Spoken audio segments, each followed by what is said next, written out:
This is a really hard video to make because I'm still adjusting to being an out queer person, which is crazy because I've been in a same-sex relationship for over a year. There's so much that I learned from my coming out story, like from the mistakes I made in figuring out my sexuality and then letting family know about it.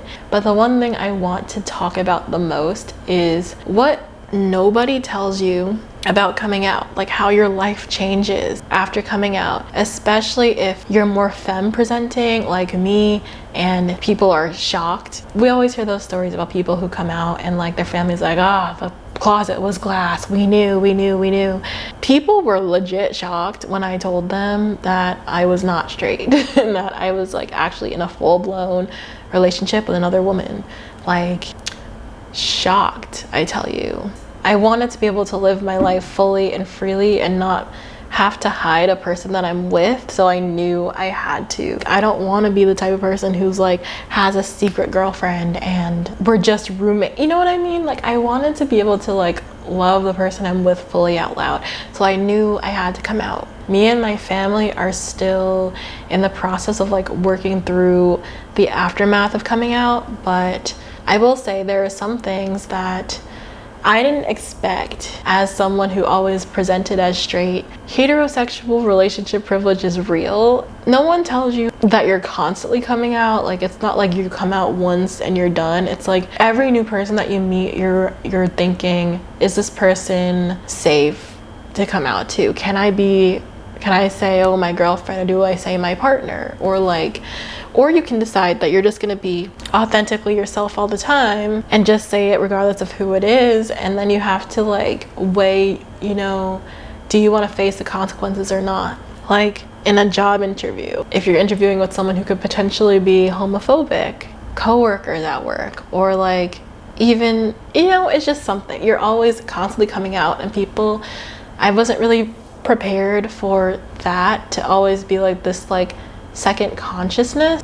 The slight microaggressions, especially if you come from a more like conservative family or a family that is like, I don't want to say homophobic, but like a family that's not very comfortable, I guess, with the idea of like you being queer. There's this like don't ask, don't tell kind of vibe because they're still not comfortable with like the idea of you not being with a man. That's something that little, it's not like you're like being explicitly, like you're not being hateful towards me, but like you're still showing me that you don't accept it by ignoring it. It'll be one thing if you didn't ask any of us about our partners, but you blatantly ask my sister about her partner in front of me, and then you don't ask me knowing that I've been with my partner for like a year. It's stuff like that kind of I never really thought I would experience until I like got into a relationship like this.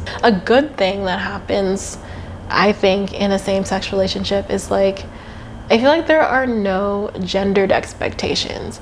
And that's something I always struggled with in my past relationships, which is how I probably should have known that I was queer, because I never like fully subscribed to like the expectations of a woman or a man in a relationship. I never cared who paid on the first date. I never cared.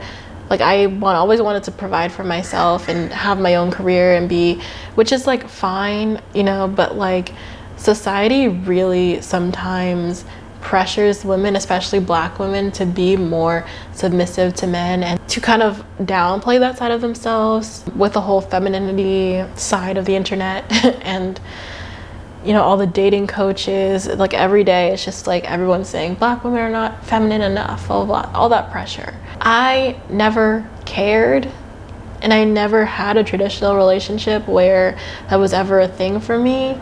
And so it was kind of a breath of fresh air to be in a relationship with another woman and know that everything is up for discussion. There's no expectation about who's gonna pay or like who's gonna be the protector, provider, who's gonna be the nurturer. Like I feel like everybody kind of does everything. Like it's like, or you do what you feel like you're better at.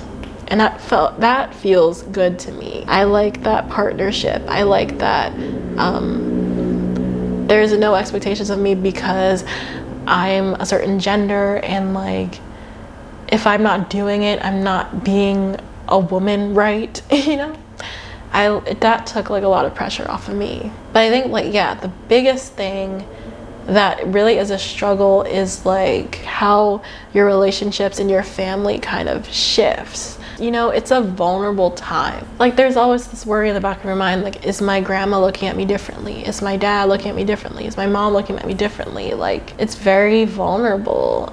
And that's something I'm still getting used to. Like, I'm always gonna live in my truth. I'm never gonna go back into the closet. But this shift in like being publicly out and dealing with like people's reactions to this information is not always a simple process. And so I'm trying to have a lot of grace for myself and have grace for my family too, even though it's hard. But yeah, like there's more content to come because I'm still in the thick of it. So it's like I feel like I can share the things I'm learning over time. But the biggest thing I'm learning right now is to just live in my truth no matter what people feel, because I'm not doing anything wrong and people have to just get on board, you know?